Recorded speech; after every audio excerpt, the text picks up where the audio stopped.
শরীয়তপুরের জাজিরায় নদীরক্ষা বাঁধের কাজ সম্পন্ন না হওয়ায় আগাম বর্ষায় ভাঙন ঝুঁকিতে বিস্তীর্ণ জনপদ। গতবারের ভাঙন কবলিত অংশে বাঁধ নির্মাণের কাজে ধীরগতির কারণে আতঙ্কে দিন কাটাচ্ছেন স্থানীয়রা। পানি উন্নয়ন বোর্ডের দাবি, প্রকল্পের 2 কিলোমিটার অংশ মন্ত্রণালয় থেকে অনুমোদন পেতে দেরি হওয়ায় এই পরিস্থিতি তৈরি হয়েছে।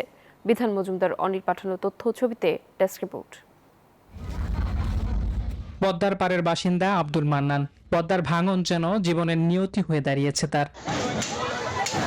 নদীগর্ভে বিলীন হয়ে গেছে তার দুটি পাকা বসত বাড়ি। যেখানে ছিল তার স্বপ্নের ঠিকানা, সেখানে এখন শুধু পদ্মার উত্তাল ঢেউ। আমার 2টা বাড়ি ছিল নদীর পাড়ে। একটা বাড়িতে 5টা ঘর ভাড়া দিতাম, পোলাপান নিয়ে চলতাম। সেই বাড়িটা আমার নিয়ে গেছে। আরেকটা বাড়ি, যেই বাড়িতে আমি থাকতাম, পাকা বাড়ি, পাকা ঘর, সেই বাড়িটাও আমার নদীর পাড়ে ঘর ভাঙা সরাই নিয়ে গেছি। শুধু আব্দুল মান্নানই নয়, একই দুশ্চিন্তায় পদ্মার পাড়ের শত শত পরিবার।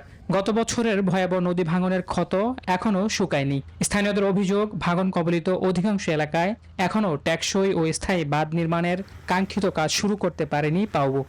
বসুন্ধরা টিস্যু, অশুদ্ধতার বিরুদ্ধে এক বিন্দুও ছাড় নয়।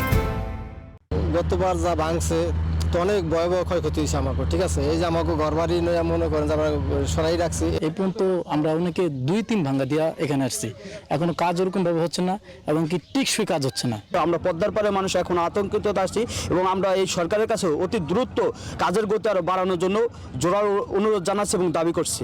পানি উন্নয়ন বোর্ড বলছে, প্রকল্পটি মন্ত্রণালয় থেকে অনুমোদন পেতে দেরি হওয়ায় এ পরিস্থিতি তৈরি হয়েছে। মন্ত্রণালয় থেকে এটা যাচাই বাছাই করে অনুমোদন করতে করতে একটু সময় বেশি লেগে গেছে। এটা যদি আরো 1 মাস আগে অনুমোদন হইতো, সেক্ষেত্রে হয়তো আমাদের কাজগুলো আরো শুরু করতে পারলে সুবিধা হতো। তারপরে আমরা চেষ্টা করতেছি, এখন কাজ শুরু হয়েছে। বর্ষার পানি বৃদ্ধি ও নদীর তীব্র স্রোত শুরু হলে যে কোনো সময় আবারও ভাঙন দেখা দিতে পারে বলে শঙ্কায় পদ্মার পাড়ের মানুষ। Desk report, news 24।